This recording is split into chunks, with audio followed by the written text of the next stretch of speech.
Right now at 6, an area pastor out of a job and at the center of a criminal investigation.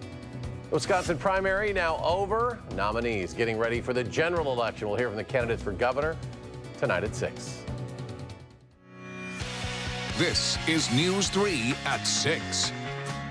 Thanks for joining us. Police have arrested a longtime pastor in Fort Atkinson for allegedly stealing money from his church. Our Keely Arthur following the case. She shares what we know tonight. Keely. Eric, this is big news out of Fort Atkinson. Pastor Brian Angford of Trinity Lutheran Church is out of a job and now the center of a criminal investigation. This little white church now believed to be part of something darker. Fort Atkinson police confirmed to News 3 they've arrested Brian Angford for stealing money from his own congregation. The investigation into Angford's alleged embezzlement of church funds began on July 11th. Angford, seen here on the church's Facebook page, was the senior pastor. The South Central Synod of Wisconsin confirms Angford is no longer with the church. His name also not listed on the church's website or this sign. Angford is not currently in custody, but police say the investigation is still very much active. The Jefferson County District Attorney's Office does confirm to News 3 that they are currently reviewing the case. Angford did not immediately respond to our request for comment. Neither did the church's current pastor. Now, we also reached out to the bishop of the South Central Synod of Wisconsin, who oversees Trinity Lutheran. She was unavailable for comment. Eric? Keely Arthur reporting tonight. Keely, thank you.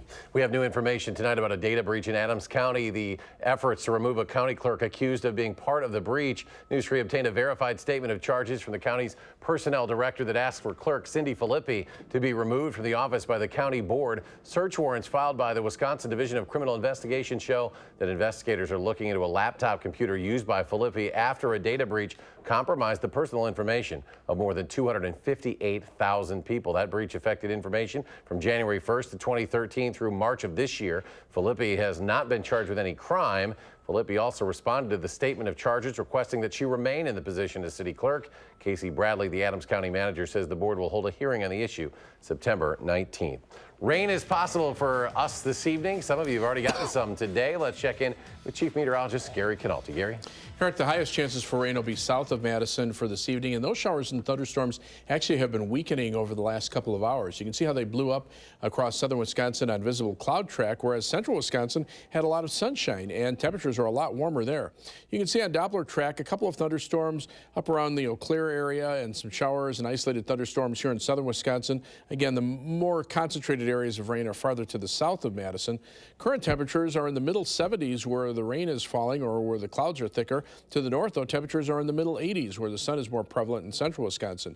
Dew point temperatures, though, are in the upper 60s to the lower 70s, so it feels very humid out there. Heat index values are up around 90 in the La Crosse area as the combination of heat and humidity continue to build there. Otherwise, look for mostly cloudy skies overnight. The best chances for a shower or thunderstorm will be this evening. Could see some patchy fog overnight. And then tomorrow we'll see some more showers and thunderstorms pop up mainly during the afternoon with a high of 81. That's your first alert forecast. Gary, thank you. Turnout in Wisconsin's primary election, the highest since 2002. Based on official results, turnout in yesterday's primary was about 22.1%, the highest since 22.5% back in 2002. That year featured a multi-candidate primary for governor on the Democratic side, won by Jim Doyle, while then Governor Scott McCallum faced nominal Republican opposition. This year's primary had 8 Democrats running for governor, the most in Wisconsin history. In total, nearly 994,000 people voted in the primary out of roughly 4.5 million voting age adults. The candidates for governor are now trying to maintain that enthusiasm through Election Day. And today that meant a sprint back and forth across Wisconsin. Political reporter Jess Garp with more on their messages and the attacks on this first day. Jess? Well, both candidates are ending their days in Waukesha after introducing voters and reporters to their teams and plans for the next 82 days of campaigning. Governor Scott Walker starting his day in Onalaska with Lieutenant Governor Rebecca Clayfish rolling out new plans to offer tax credits for child care and new college graduates, as well as new apprenticeship programs. State Superintendent Tony Evers had breakfast in Madison this morning with his Lieutenant Governor candidate Mandela Barnes, responding to that plan, as well as early attacks from the state Republican Party. So whatever he's proposed, I'm not concerned about. It's what our race is about, is that the people of Wisconsin have values that have been essentially shredded by Scott Walker and Rebecca Clayfish for the last 8 years. So we will be going forward with our agenda. We anticipate this to be a close race. You may very well be behind in a poll that comes out in the next week or two, just because any candidate winning a big primary gets a bit of a bump.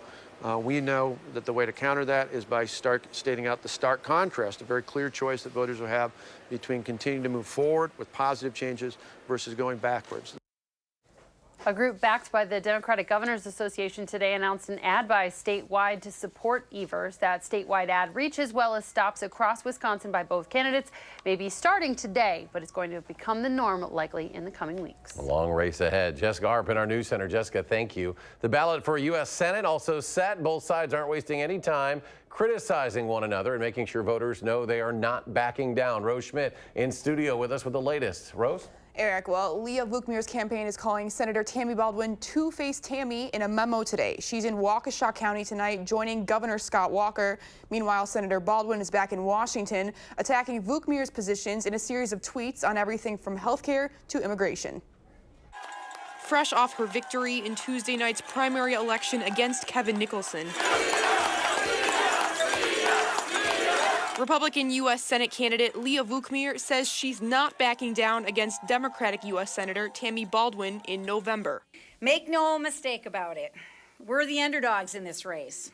In the primary, Vukmir won overwhelmingly in areas close to Brookfield, where she's from, but lost most of the rest of the state to Nicholson. For her to be competitive against Baldwin, she must have all those Republican voters that voted for Nicholson in the rest of the state come to her. Marquette Law School poll director Charles Franklin says between now and November, fundraising may become an issue. And Baldwin has a lot of money in the bank. She's a very good fundraiser, and so she's well prepared for an expensive statewide campaign. Vukmir doesn't have that much money. Also a wild card in this race, this self-proclaimed underdog is now being endorsed by the nation's top dog. President Donald Trump tweeted Wednesday saying Vukmir would make a fantastic senator. Franklin says that endorsement might have helped in the primary. But the question is, how does it carry over into a general election when we know that Trump is more unfavorable than favorable in the state? Baldwin also took to Twitter saying she'll fight tooth and nail to win. That's truly my goal, is to be, in the corner of every Wisconsinite. Up next for Baldwin is a set of 3 televised debates. She's calling on Vukmir to join her in those debates. Rose Schmidt in studio with us. Rose, thank you. The Wisconsin Broadcasters Association inviting Wisconsin's gubernatorial and Senate candidates to a pair of those televised debates in October. Both Governor Walker and his Democratic challenger Evers agreed to an October 5th debate in Madison. The organization also invited Democratic U.S. Senator Baldwin and her challenger Vukmir to the October 13th debate in Wausau. Baldwin's campaign has agreed to the debate. Vukmir's spokesman did not immediately reply to an email. Both of those debates will air here on WISC-TV 3. In Rock County, the website showing election results was down for more than 2 hours last night. County officials say this is the result of so many people checking in the races for sheriff, clerk of courts, and 1st Congressional District. We think, though, that because yesterday there were only 4 states with primaries, and there was a lot of focus on the elections in Wisconsin, we were getting calls from other states last night saying, why can't we get the results off your website? So it wasn't just local people looking, it was all over the country. She says the county is already planning ahead to make sure the site does not crash during the November election. Janesville and Milton could soon see a combined fire department dedicated to serving both communities. A group led by Joint Fire Chief Randall Banker started a meeting today to discuss the possibility. Banker says combining the 2 stations would allow both cities to increase efficiency. We try to reduce the redundancy of equipment. Right now, Milton and Janesville both have, very expensive ladder trucks. Is there a possibility that we can reduce those fleets by sharing equipment? Yeah, that's a possibility. The deal would have to be approved by both cities and both fire departments to become a reality. A Madison company is considered the fastest growing private company in America. This is according to a recent list put out by Inc. magazine. According to a release, Swan Leap debuted on the Inc. 5000 list last year at number 55 with $99 million in revenue. The company has shown a revenue growth of more than 750,000% in just the past 3 years. Swan Leap, founded in 2013, is a transportation management systems, shipping technology, freight rate payment and auditing firm specializing in supply chain best practices. Still ahead on News 3 at 6, there's a new sparkling water flavor that might just entice a few Badger fans out there, and it's time to welcome students back to downtown Madison. We'll hear from those moving into their new digs next at 6.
You may want to avoid driving in downtown Madison over the next few days. Students able to move into their new homes starting today. Most of the leases in the downtown area end and begin in mid-August. Move-out day for Edgewood College and UW-Madison students was yesterday. Many leases start this week, and moving overnight always presents a bit of a challenge.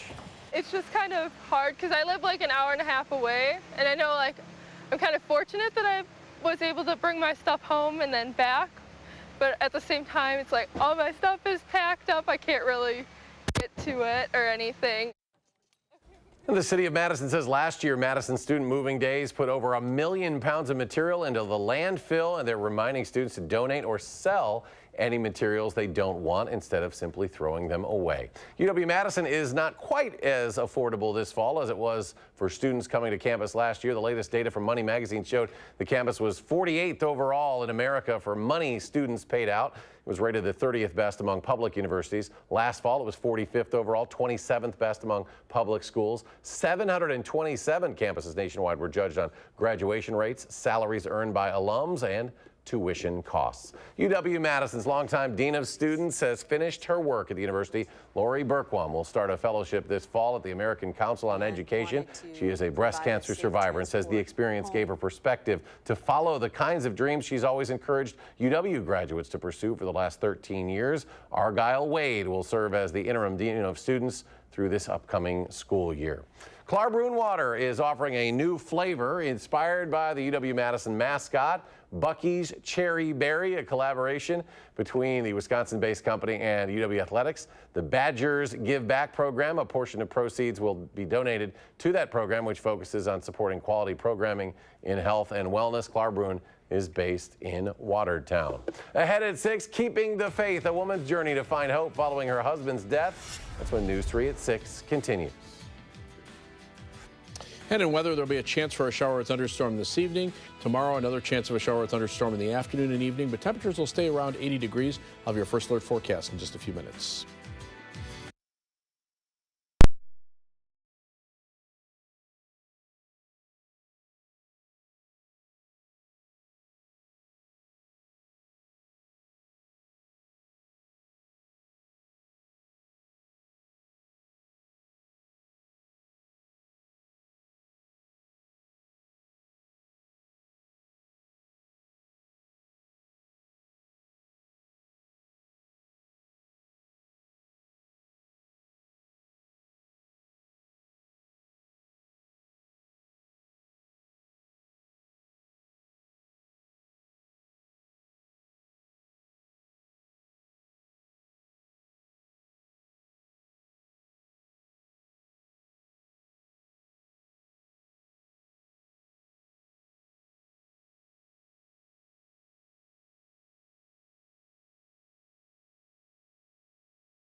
There is a happy ending for an out-of-state woman searching for her lost dog here in Dane County. The search now over. The dog back home, helping her owner grieve after her husband's passing. Sarah Tiger is from Iowa, and last night she was reunited with Hope, who went missing a couple weeks ago. Now, Tiger and Hope had come to the Madison area this summer so her husband could get some medical treatment. He passed away August 5th in a hospital, and one of his favorite final visitors was Hope. But just 2 days before he died, Hope got away from a caretaker in the Middleton area. Tiger spent the last few weeks handing out flyers and searching for Hope. She found the dog last night in a Middleton park. She tells News 3 the pair are now back home in Iowa to continue the grieving process. Chief Meteorologist Gary Canalti joining us now. We've seen some showers around the area today and maybe a few more out there tonight. Yeah, they'll be winding down tonight, and then tomorrow they'll pop up in the afternoon and then wind down tomorrow evening. So it's just kind of a repeat for at least the next couple of days. As we take a look at visible cloud track, you can see how the showers and thunderstorms blossomed up over southern Wisconsin, but farther to the north, there wasn't much in the way of cloud cover once you get north of the Dells. So this area here in central Wisconsin actually was much warmer than underneath the cloud cover through much of southern Wisconsin. As we take a look at the 48-hour precipitation estimate, this is Platteville, and you can see just probably just south of Dickeyville, some estimates of over 2.5 inches of rain. We've got some reports of about 2.5 inches of rain there, and also just up the road between Platteville and Mineral Point, perhaps as much as almost 1.5 inches of rain there. But you can see these areas in green, less than 1/2 inch of rain. So the precipitation very spotty, and areas north of Madison really had no rain at all. So that was the area that was able to warm up because of the sunshine. You can see the showers and a few isolated thunderstorms starting to wind down now. Also farther up to the northwest up by Eau Claire, there have been a couple of thunderstorms, but even those are starting to wind down. And so we've been in between weather systems. One that came in from the southwest that brought us the showers and storms here, and then a weak cold front which has now become stationary across central Wisconsin and keeps the cooler air in the northern part of the state and provides the focus for a few showers and storms there. The time lapse from the WISC Skycam beginning at about 6 o'clock this morning. Plenty of clouds, a little bit of sun at times early this morning, but then those clouds really blossomed up. We had some downpours of showers and a couple of thunderstorms that rolled on through, but the live view from the WISC Skycam shows the clouds already starting to thin out a little bit. If we look at the Platteville Queanbeyan Radio Skycam, also you're starting to see some breaks in the clouds, a little bit of sun trying to poke its way on through, and the Edgewater Skycam in downtown Madison looking back toward the Capitol, still pretty cloudy there. The almanac for today shows before the showers and storms hit, the high temperature hit 83. The low temperature started out at a muggy 67, and right now we're down to 76 degrees with cloudy skies. Winds are out of the southeast at 6 miles per hour, but the dew point temperature at 69 degrees. It is pretty humid out there. Weather track across the Midwest, we're in a split flow. Upper level winds from southwest to northeast. The cold front right in here, there's nothing really to push it down, so it's kind of stuck right where it is right now.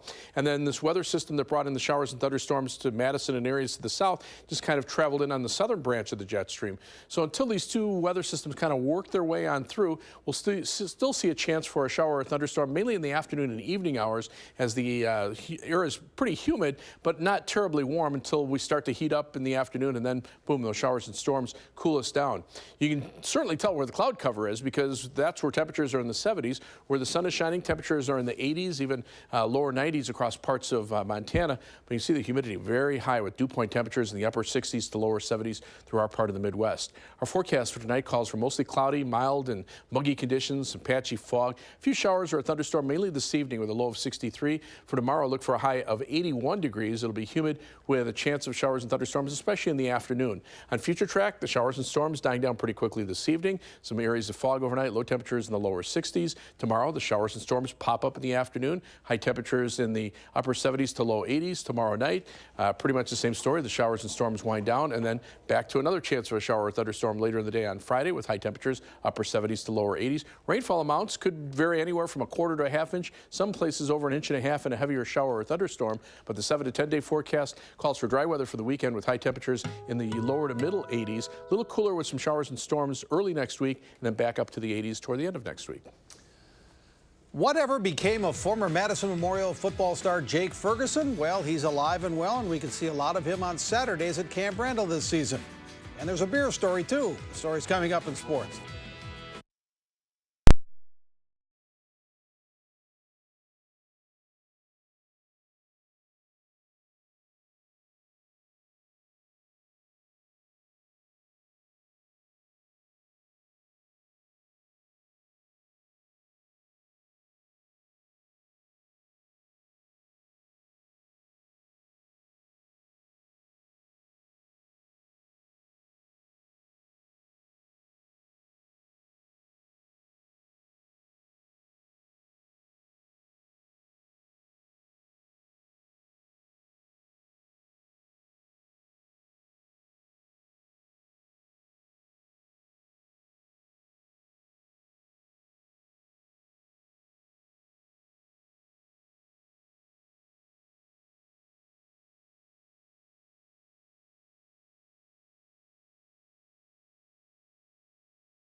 Yesterday, the Brewers beat the Cubs, and you thought, man, maybe they'll hang in there. Then they play today, and you think, man, maybe the Brewers just don't have it. Exhibit A today, Junior Guerra gets the start for the Brewers. He's pounded from the start. First inning, Anthony Rizzo, 2-run homer. That's why they put him back in the cleanup spot. Guerra lasts only 3 2/3 innings today, giving up 9 hits and 7 runs. And the Brewers had plenty of shaky moments, too. Rizzo pops this one up, but second baseman Travis Shaw just kind of pulls off it pretty quick and falls for a base hit. Another run scores. Brewers made it a mini comeback, but the Cubs win it by the final of 8-4. By the way, Ryan Braun left the game with right rib soreness. 15 days till the Badger football season opener. All but 2 starters return to the Badger offense. Tight end Troy Fumagalli is with the Denver Broncos, so that could create an opportunity for former Madison Memorial star Jake Ferguson. Ferguson was a senior at Memorial in 2015. He helped the Spartans to the second round of the WIA playoffs. And if you think you haven't heard much from him since, it's because he redshirted last year. He's learned about the big differences between high school and college football. Size and speed. Everybody's a lot bigger, and everybody's a lot faster. So I think those were my 2 things. If I get my size up and then I get my speed up, I can compete with people. But then also there's the technique side where you need to be technique sound, where you know what to do, you know the right steps to take, you know where your hands need to go. And once I got that figured out, and I'm still working on a bunch of stuff, but once you figure out the gist of it, then you can finally just let it go. So the technique is the habit, and you can finally just play ball. The prep football game of the week returns Friday night. You can watch high school football live on TVW and channel3000.com as Sun Prairie visits Madison Memorial. Friday night, 7 o'clock from Mansfield Stadium. Aaron Rodgers should play, but Ben Roethlisberger won't when the Packers and Steelers play at Lambeau Field tomorrow night. Roethlisberger is in concussion protocol after hitting his head on the ground in practice yesterday. Remember when Rodgers kind of ripped some of the young receivers after practice last week for a lack of focus and attention to detail? Well, against Tennessee, the young receivers looked pretty good, perhaps responding to that wake-up call. Rodgers says he didn't mean it to be mean. He said it to get results. I hope we're not that soft. I hope we can, hear comments or read comments and not get offended by things. It's a professional environment. It's not a personal environment. The things I'm saying, and I don't have some vendetta against any player. I care about winning, number one. And I'm going to say and do the things that I feel like can advance us. It's going to be tough at some points. It's not a popularity contest all the time. Obviously, as a human, you like being liked and appreciated, but I'm trying to win games because that's my job. And a bunch of coolers have sprung up around Cleveland. They're called Browns Victory Fridges. They're full of Bud Light, and if the Browns win a game, an internal magnet will be unlocked and it's free beer for all. The problem is the Browns have lost 17 in a row. They have only 1 win in the last 2 seasons, but if they win 1 this year, it's free Bud Light all over Cleveland. Now, won't there be a rush if they win? And secondly, if they don't win, man, is that going to be cold next year? What could go wrong, though? Seriously, free beer. It's the magnet hole. The only hope is how bad the Browns have been, but they'll be better this year. They'll just dilly-dilly and get more, I suppose, right? There you go. Gary, final check. Temperatures tomorrow should be in the 80s. Right now, they're in the mid-70s thanks to cloud cover. A little warmer up to the north. Dew point temperatures, though, upper 60s to lower 70s. So look for shower and thunderstorm chances tomorrow and Friday. Dry for the weekend. Another chance early next week. We'll be back at 10. Have a good one. Download the new Channel 3000 app and get alerted on your mobile device the minute news breaks. Wherever you go, be the first to know with Channel 3000.